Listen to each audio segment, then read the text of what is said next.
Hey everybody, Captain Foley with you again today. Today we're doing another Star Trek movie review. This one is Star Trek 3, The Search for Spock. There so you can see it. There we go.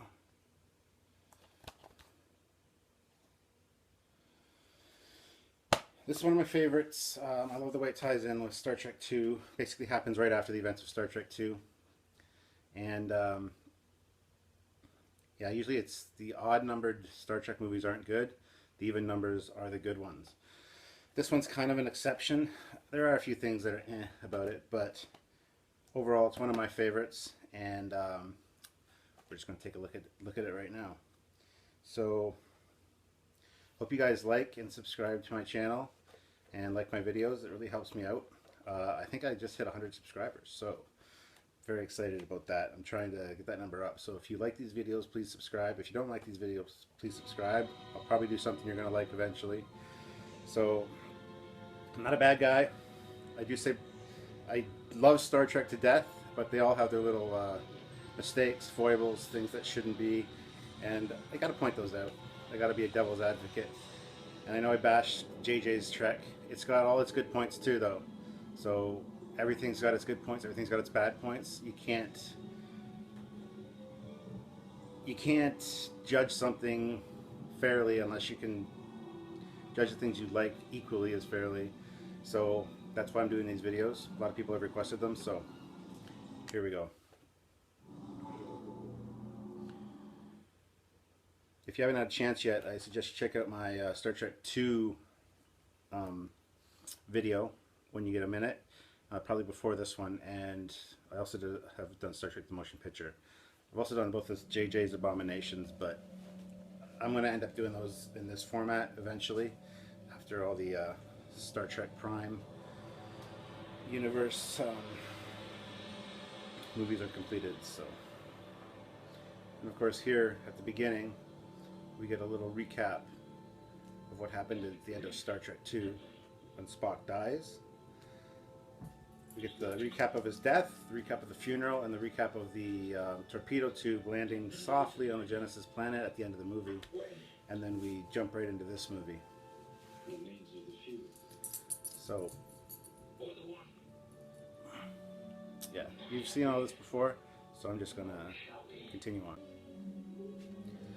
And this one, of course, directed by Spock, so that his involvement in the movie wasn't a big giveaway that he was coming back. But here comes the Enterprise. Beautiful scene, beautiful scene. Here's this Enterprise captain's personal log. All the battle damage. Take note of the battle damage that is on the Enterprise from the battle with Khan. This down here, very noticeable. You're going to see some plating welded over top to fix it. This up here wasn't really evident in the Star Trek 2 movie, but it was, I did point it out in the last video as far as the damage control on the bridge went. These showed quite visibly. They never got hit there, but I'm assuming it might have been debris from this area that flew up when it got damaged. So that's how I think the saucer damage happened, but check out my other video for that. But most of our battle damage repair were almost... And that gives you a good look at the battle damage and the repair jobs they've been doing. They've got these sheets of metal welded over the main areas that have damage, which is really neat to see how they would go about repairing a starship on its way back to space dock. I think that's really, really cool to see that. Yet I feel uneasy, and I wonder why.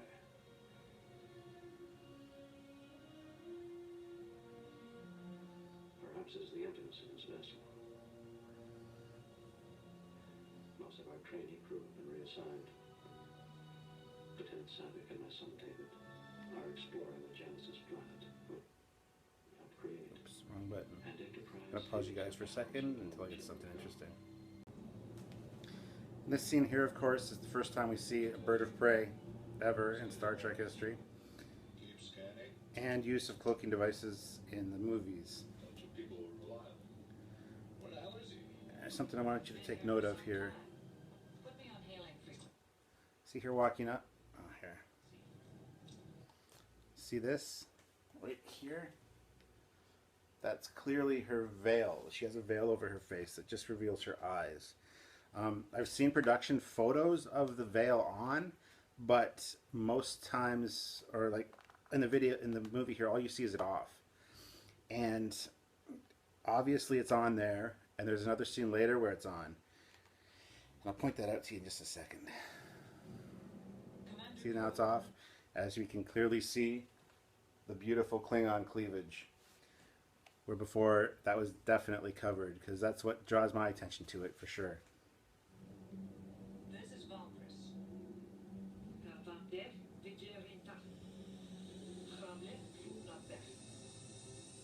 Well done, Valkyries.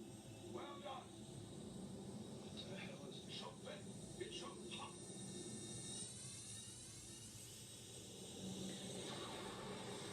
And as we all know, the Klingon commander here is played by Christopher Lloyd.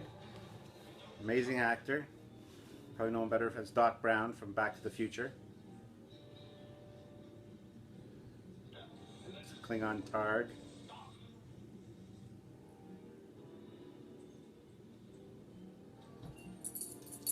Sorry, that's not a Targ. Targ is like a pig-like creature. That's just a Klingon dog, I guess.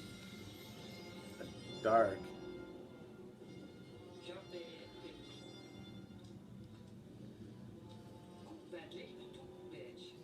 So,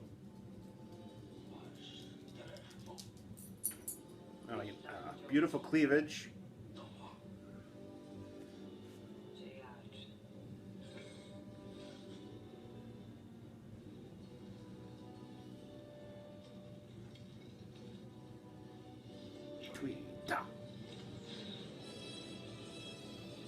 And that ship appears so huge there, but it's only manned by 12 people. The bird of prey are very small.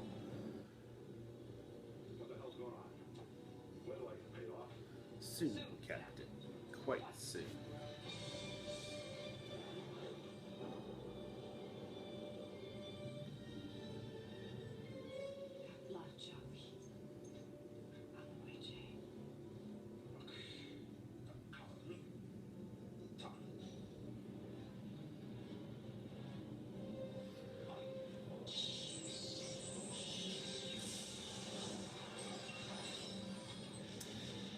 Anyway, as I was saying, the bird of prey are quite small. That one's manned by 12 people.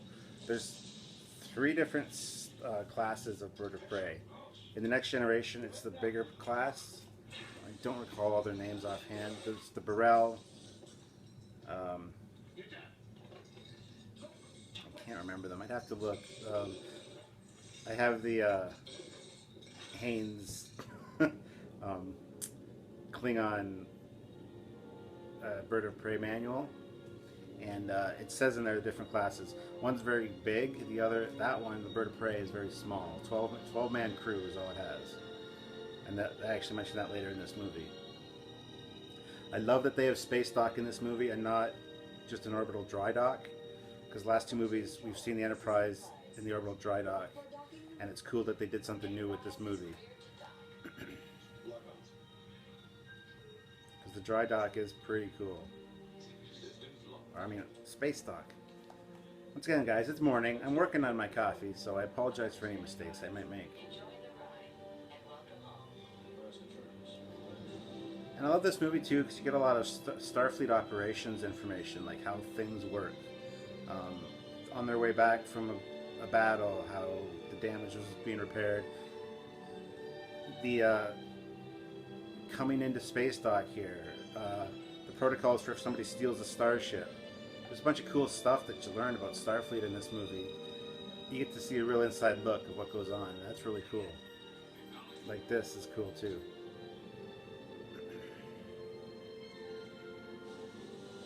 Of course, our first look at the Excelsior. Look at that. My friends, the great experiment. The Excelsior. Excelsior. Ready to put on runs. She's supposed to have Transwarp Drive. Supposed to have Transwarp Drive. Aye. And if my grandmother had wheels, she'd be a wagon. Come, Mr. Scott. Young minds, fresh ideas. Be tolerant.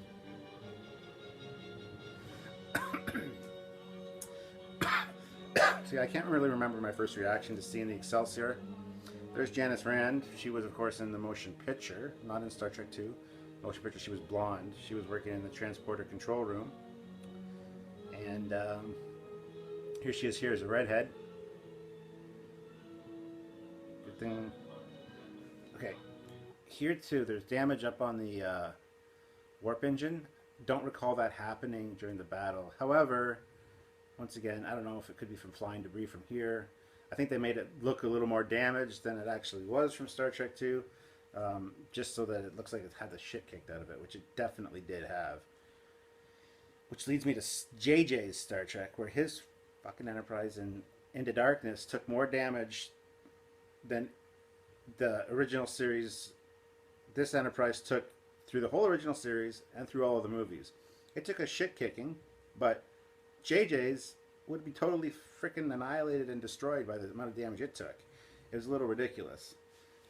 Basically, it was a Star Wars battle, not a Star Trek battle Into Darkness, but... Stand by and protocol and gravitational support systems. Aye, sir. Movements activated. All systems standing by. Admiral, this is not possible. This part is also interesting, and a lot of people give this scene guff for no apparent reason. I'll tell you why in just 1 second here. Yes, sir. I sealed the room myself. Look at this, I'm reading that one. This entire crew seems on the edge of obsessive behavior concerning Mr. Spock. Of course, here we have, and this is directly out of the original technical manual, because it's Class 1 Heavy Cruiser. And this is the original TOS blueprint. A lot of people are, well, why, they had the refit, that doesn't look anything like the Enterprise, what the fuck are they doing? The refit was basically just built over the substructure of the old ship. Now, it does raise an interesting question. Why haven't they updated their computer files to at least have the ship look like the refit? Maybe they didn't have enough time. Maybe... I don't know, maybe they were going to do that before they had to launch for the motion picture because the cloud was coming. They didn't get around to it, and then it just never happened. Who knows? You would think that Starfleet would be on top of that. It would be a simple little upgrade, just like a Windows update for your computer. But no, that's why, because this is basically the original Enterprise, just with this new substructure built over it, new engines installed, new systems, things like that. So this would have the same main computer core, and basically the same blueprints on the inside as far as placement of quarters, rooms like that. So that's why we have an old computer display showing the original Heavy Cruiser, which Heavy Cruiser Constitution class. Aye, sir.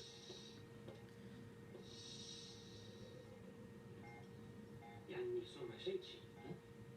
You vote. So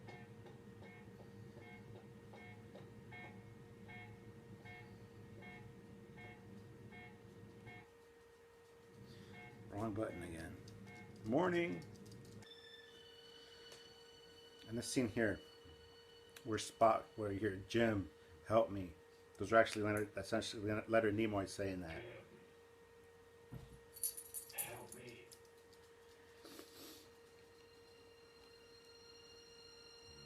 You left me on Genesis. Why did you do that? Help me. Surprise, it's McCoy. Aye. What the hell are you doing? Have you lost your mind? Help me, Jim. Take me home. Once we are. We are home. Then perhaps it's not too late. Climb the steps, Jim. Climb the steps of Mount Selenia. Mount Selenia. Thought Mount Selenia is on Vulcan. We're home. On Earth. Remember. Admiral, docking is completed. Starfleet Commander Marvel is on his way for inspection. Laura, get the medics down here. Get them now. Chief Engineer or Chief Medical Officer McCoy to Spock's quarters. Oh, wait a minute. That's not going to work. Most difficult conditions. Let's discuss. But there There's a will little be bit of a discrepancy here Admiral, where Kirk says I don't we understand. plan to take Enterprise back to the Genesis planet. The Enterprise is 20 years old. And he says the Enterprise is 20 years old, its day is over. We all know that the events from Space Seed happened 15 years ago, which was in the first season of The Next Generation. Or not The Next Generation, oh my god, of the original series. So it's in the first season. So that was 15 years ago, which means that the Enterprise had another 5-year mission prior to Kirk, which is true, because there was the original captain was Captain April, and the next captain was Captain Christopher Pike. Then Kirk got command. So the Enterprise was in service for 10 years under Captain April. I'm almost 100% sure that it was 10 years under the command of Captain April.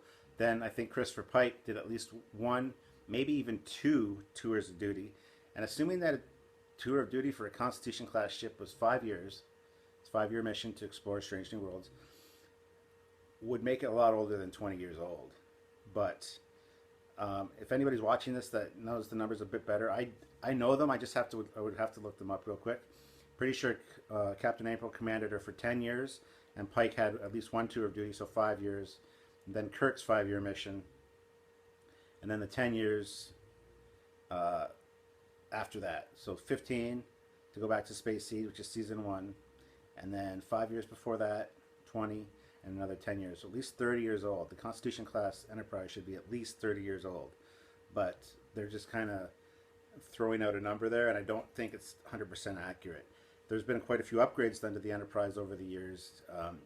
Even if you look at the bridge in the cage, when Captain Christopher Pike is commanding, totally different bridge layout, everything. So what happens with the bridge modules? The bridges is different in every one of these movies. That's because they upgrade the bridge modules. The bridge modules come completely out, and you insert a new bridge. It's basically like plug and play. And that's how Starfleet does their bridge design. So for the 5-year mission, of course, they were not near Earth, so they weren't near a facility that could do the upgrade. So of course they had the same bridge for 5 years at least. And of course, with this ship, every time you see it in a new movie, except for this one, because it's the same ship as in Star Trek 2. When you see it in Star Trek 4, it's a brand new ship, of course. And so it's got a new bridge. Star Trek 5 has a different bridge, and Star Trek 6 has a different bridge. And it's all because they upgrade their bridge modules. And instead of just upgrading the whole ship or having to go in and just, revamp the whole bridge, they have removable bridge modules that come straight out. Not a lot of people know that, but it's true. We feel nasal, but we had requested.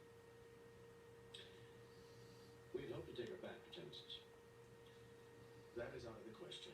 May I ask why? In your absence, Genesis has become a galactic controversy. Until the Federation... This part 2 has always been kind of a moment for me. If you remember in Star Trek 2, the information about the Genesis device was a report done by Dr. Carol Marcus. When and why did Kirk make this video?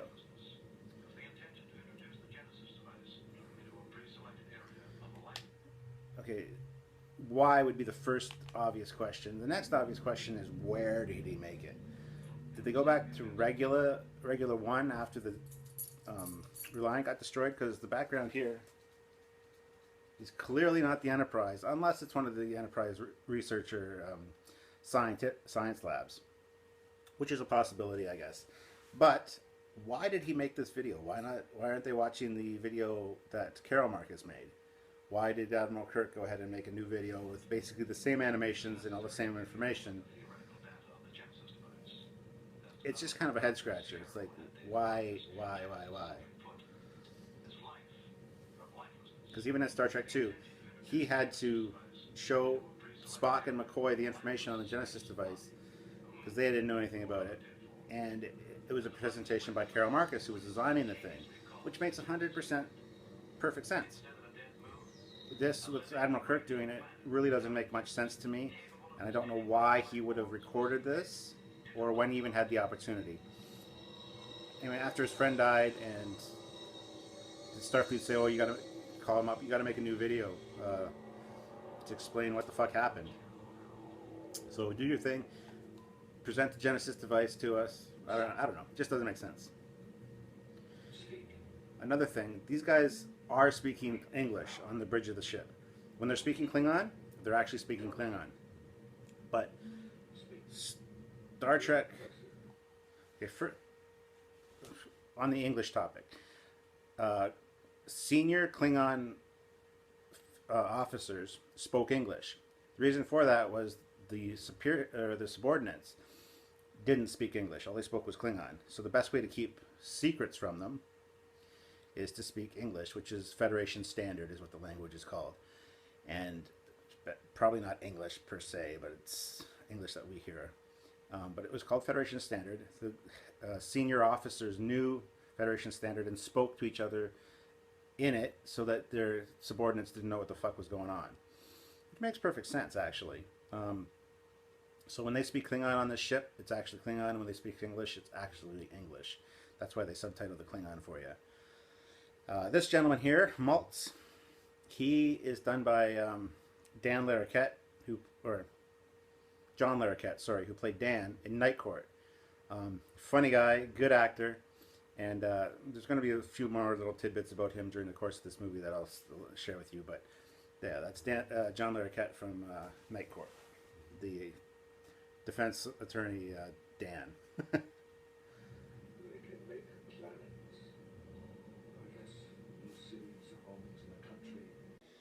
Hey guys, in the scene I just did, I forgot to mention that the English, instead of speaking English, the top officers is mentioned in Star Trek 6, where Burke and Samno are talking in the transporter room, and they say, "You know, only top-of-the-line models even talk."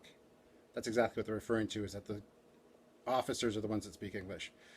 Also, it's a direct parallel to real life on Romulan submarine, or not Romulan, oh my god, on Russian submarines. Russian officers spoke English just so that their crew wouldn't have any idea what was going on.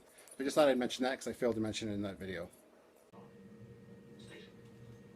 So he just sent him back to the station, and since he understands Federation Standard, he's whispering to this guy, "Share this with no one." So, because the other officer could overhear him. But it just makes sense that they keep things from their subordinates by speaking in a language that their subordinates wouldn't know. So once you get trained as an officer, you learn this language. Now, that's actually mentioned a little bit later.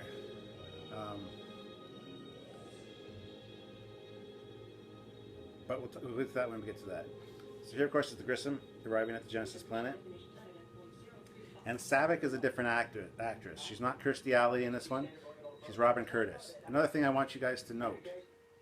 This officer here, she makes another appearance in this movie, but she's not on the Grissom. Things that make you go, maybe she has a twin sister. We'll get to that also. Just make note of her.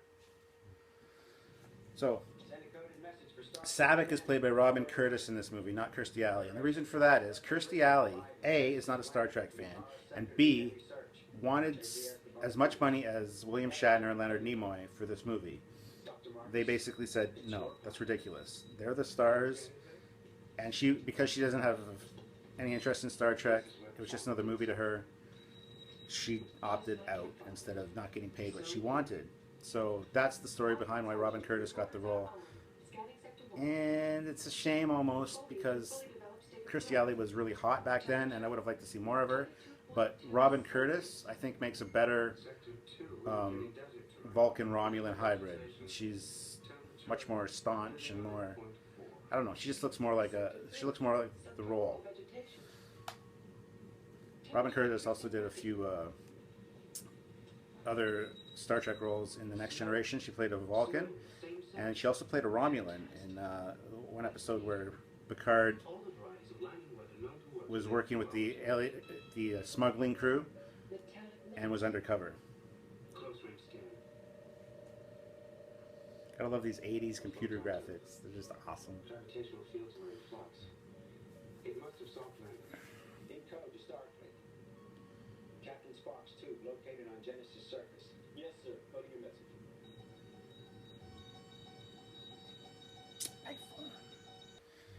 And this scene here, watch the elevator here, the turbo lift. She's to be decommissioned. Will we get another ship? I can't get an answer. It's kind of a bumpy ride. Just the guy behind the scene pulling down this little No one has turbo lift thing, and it kind of got caught. And so if you were on that elevator, you'd be like you'd be dead from that ride. Pump full of tranquilizers. Then you know how brave your son met his dead. This whole part, why did you leave him on Genesis? He trusted you, and you denied him his future. Don't you think with all the Vulcans serving in Starfleet, Starfleet would know that if they die under certain conditions, only his body was in death, that you'd be able to bring them back? Don't you think that'd be something good for Starfleet to know? Because there's a lot of Vulcans serving in Starfleet. I don't know. Or, I don't know. You would just think that a Vulcan would say, look, dude, if I'm dead, there's certain situations where if you take me back to Vulcan, you'd be able to reunite my Katra with my body, and we're good to go again. Certain circumstances. Your son meant more to me than you can know. I don't know. It would just make sense to me. If I was I'd really want somebody to know that information just in case.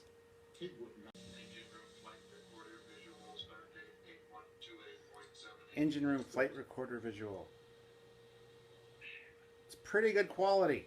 And where are these cameras located? And how do they zoom in on exactly what you need to zoom in on? And where's this camera?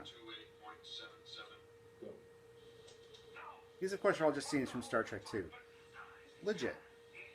I understand that there would be visual recording equipment in the engineering room. But to get these shots, like they were done by a director, a little ridiculous. Like this one. This one actually follows them down to the ground. Like, where's this camera? And how does it know to pan down and kind of turn over to the side? Makes no sense to me. This is one of the things that always bugs me about movies and TV shows where they watch playbacks and it's just earlier footage.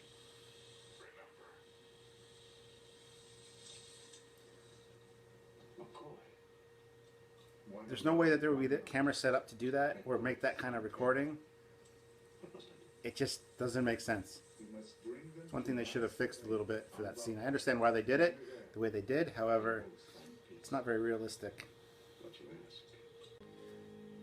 And once again, as mentioned in my last video, this Genesis planet is just the perfect distance from a sun that it's not a frozen wasteland.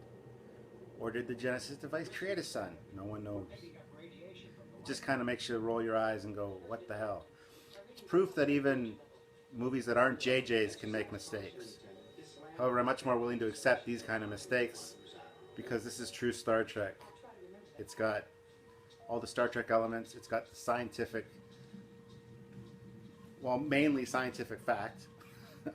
And they don't disregard all that stuff. That's why I'm so hesitant about JJ's, because there's hardly any scientific realism in his movies. They're all action. They're great action movies, great sci-fi movies, but they're not Trek. I'm much more likely to overlook these kind of things with real Trek because it's an enjoyable ride. It's much more fun to watch, I think, than JJ's.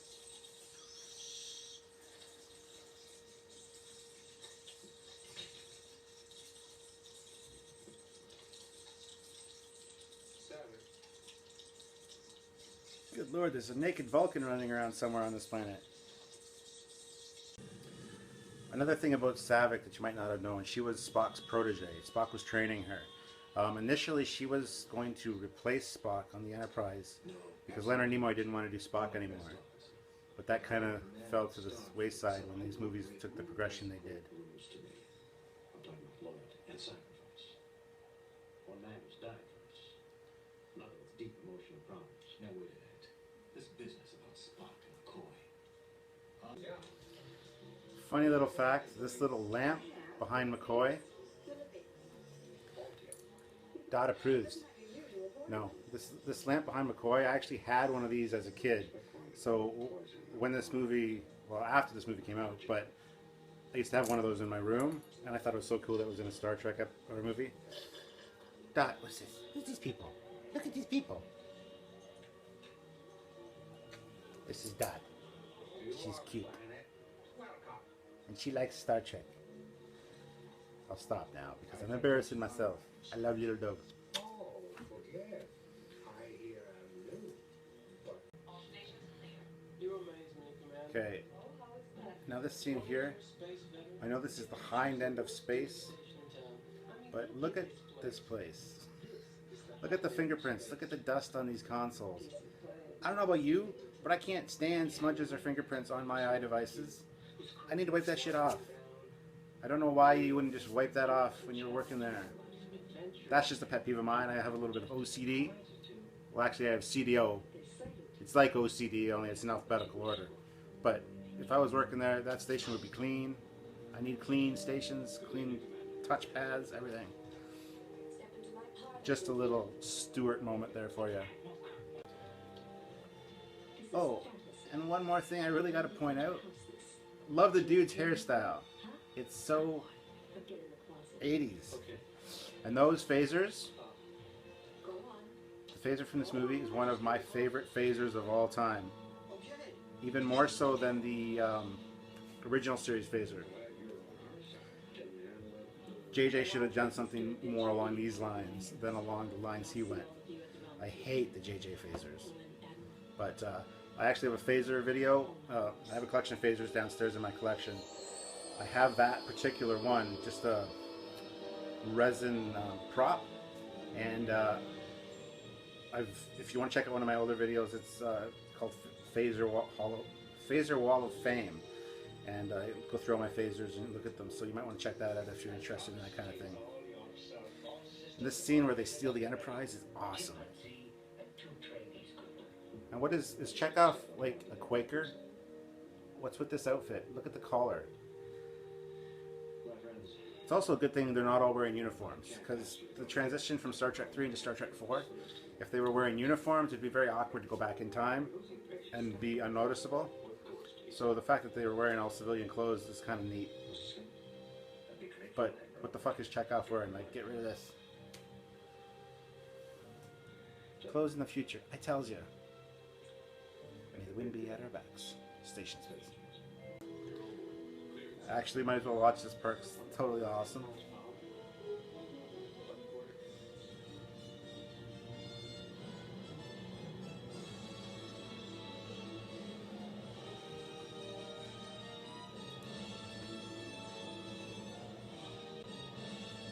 Oops, hit the wrong button there, but check this out.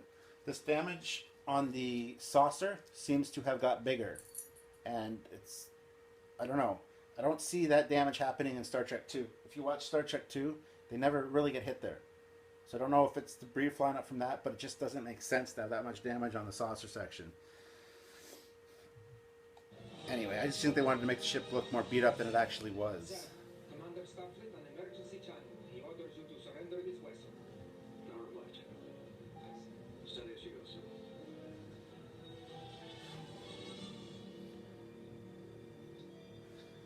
yellow alert. Captain to the bridge. Yellow alert. Bridge, this is the captain. How can you have a yellow alert in space then? Sir. Someone is stealing the Enterprise. I'm on my way.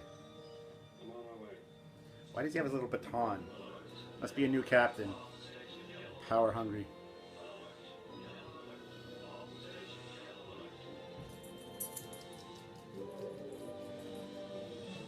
Oh, I love that ship. Are you just Gonna waltz through them? Calm yourself, Doctor. No, but I love the refit design. Oh, it's beautiful. The only thing better is the original Constitution class ship. Excelsior powering up with orders to pursue. And see, this bridge is kind of a throwback to the original series. This guy's from RoboCop, but all the colors on the bridge, there she is. The same chick from the Reliant. I think it's her twin sister. You'll see her again in a second. This also has the split helm console. There she is. That's the same chick from the Reliant. We've checked this out. It's the same chick. I've noticed this my whole life. And I don't think it's just because Asians look the same. If it is a different actress, I'd be totally amazed. But it's the same actress, I'm 100% sure. But I don't know. She must have a twin sister that's serving on the Excelsior and the Grissom. I don't know, man. It's craziness. This is when it's still NX 2000.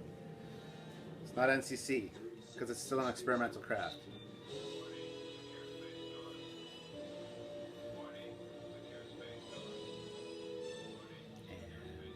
And now, Mr. Scott. Sir, the doors, Mr. Scott. Aye, sir. I'm working on it.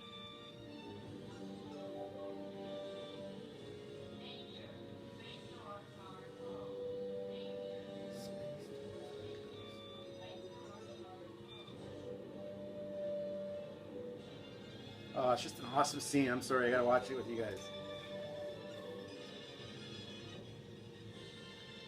Phew. Like, what did they expect, Starfleet? If this ship keeps backing up and explodes in there, there's gonna be some serious damage going on in that space dock. I would have been opening the doors for them, personally.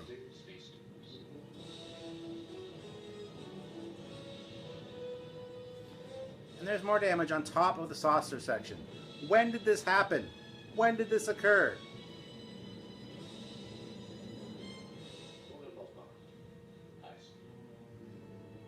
Oh, beautiful. Check that out.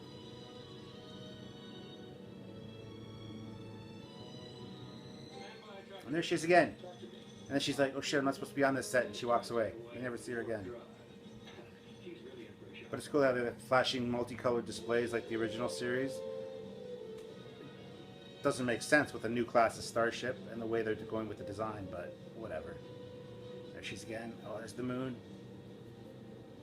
Oh, beautiful. Excelsior closing to 4,000 meters, sir. Scotty, we'll need everything you have. Aye, sir. Warp drive. Is it just me, or do they go to warp within the solar system? No, they're not supposed to do that. I know they're stealing the ship and they're not supposed to do that either, but going to warp in a solar system is very dangerous. Especially a solar system as busy as Earth's solar system, being the heart of the Federation. That's really risky. Prepare for warp speed. Stand by Transwarp Drive. And they're going to try Transwarp Drive in the solar system when it's untested. And this ship must be made by Ford. This must be the Mustang of starships. I don't like Mustangs, guys. I'm a Camaro guy. But yeah, this looks like the Mustang of starships by the way it performs here. Sorry, Mustang lovers.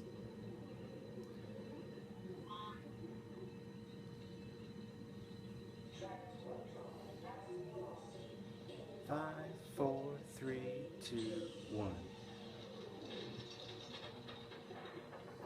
So now the Excelsior has to be towed back into space dock.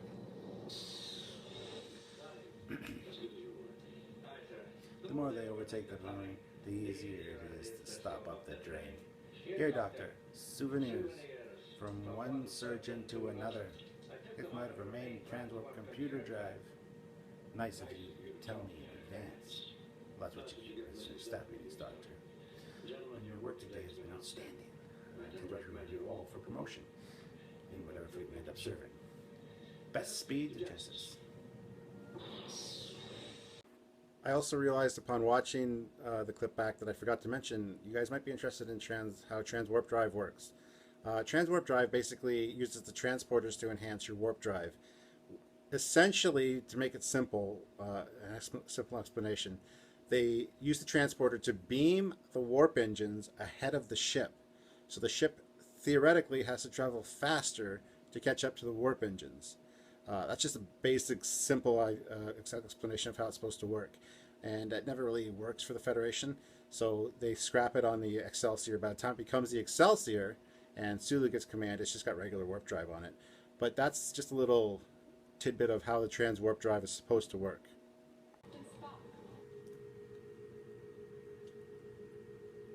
On the Grissom. Savick, that's extraordinary. This scene too, wanted prisoners. Target the engine only. The guy fucks up, pulls up the ship, and he's like, I wanted prisoners. What does Kirk say at the beginning of Star Trek II? After Saavik fails the Kobayashi Maru. Prayer, Mr. Saavik. The Klingons don't take prisoners.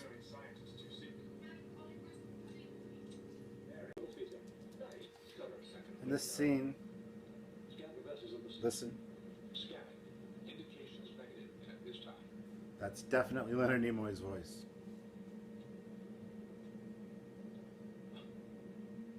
Did I get it right? Great, Box, just great. And this scene's just awesome. This thing tries to like basically kill him, so he crushes it. I'll crush you. And as soon as he's done, bridge, nothing happening here. We're all good. Thank God Chekhov got rid of the collar. It sucked. Response? This looks much better. Doesn't look like a goddamn Quaker. It's time for Pon farr, which she stated earlier, Vulcan males must endure every 7 years of their adult life. I don't know about you, but I rather enjoy enduring sex. So insert sexy Pon farr time music here. Oh, no.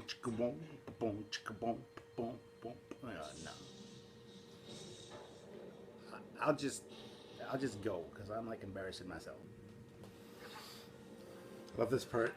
Watch David's face. He's like, Daddy's here, and it's Kirk.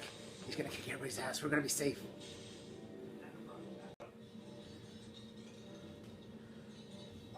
Gunner. Target engine only. Understood? Well, since you killed the last guy that didn't target only the engine, yeah, I understand, dude. One of the best scenes in Star Trek history. Face to face with the bird of prey.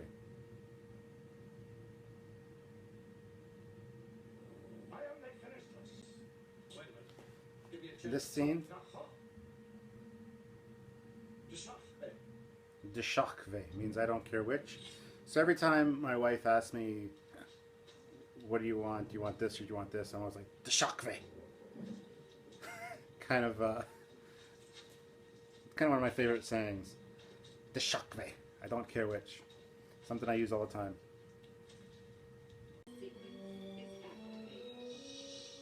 Okay, so let's just rewind that a bit. They do the destruct sequence, and apparently Kirk has not reset his code for like, you know, with the Rogers box and ordering pay-per-views. The regular code, the standard one is 0000. Everyone has that. Nobody changes it. His destruct code for final countdown is 000 destruct 0. He just hasn't reset it. But no. If you'll notice here, we've got the refitted Enterprise schematic. So apparently they're willing to install a new program in the ship's computers so that the destruct code has the right schematic, but not the security protocols screen with the blueprint that we saw earlier. That was still the original Constitution class ship. What, they expecting the ship more likely to self-destruct than to have a security issue? Just seems kind of sketchy, that whole part, don't you think? This is such a sad thing.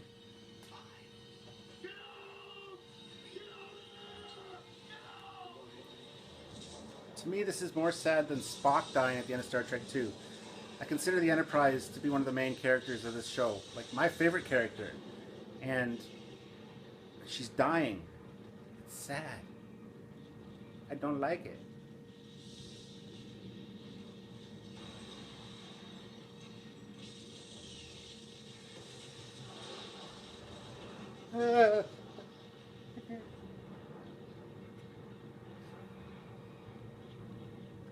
I can't do it.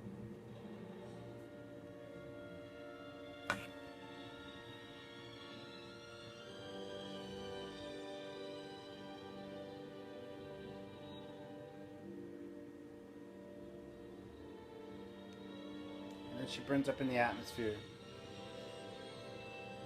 It's sad. What have I done? What you had to do. What you always do. Turn death into a fighting chance to live. So that's one of my saddest Star Trek memories. This beautiful ship that we've loved for all these years, gone. And talk about growing pains. Man, this must hurt like a lot. Like, look at this. Face is bubbling.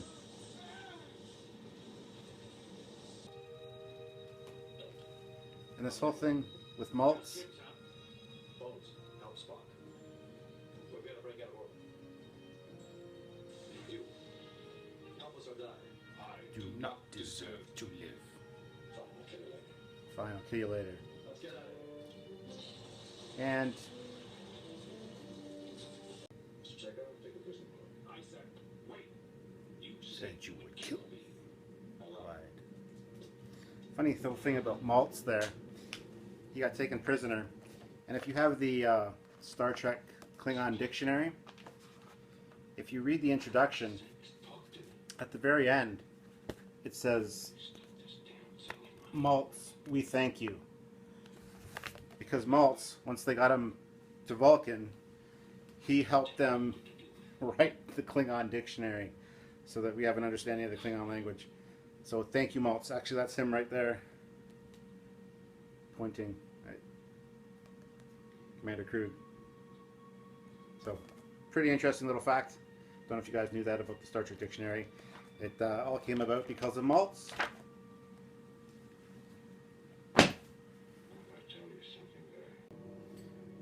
I don't know if you noticed, but this symbol behind her looks exactly like this. Didn't notice that at first myself, so just thought I'd point that out for you guys. Also, there's some sexy little Vulcan honeys showing up in a second, wearing almost nothing. Like if you look at them all back here, look at these outfits. Like look, you can see that her silhouette. Like, oh, sexy little Vulcan honeys. And there's more sexiness going on. Love Vulcan.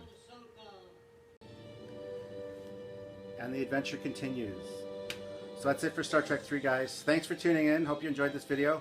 If so, please like and subscribe to my channel. I'm going to be doing Star Trek 4 next. The whale one, as everyone calls it. So look forward to that, and I will see you guys very soon. This is Captain Foley. Out. See you later.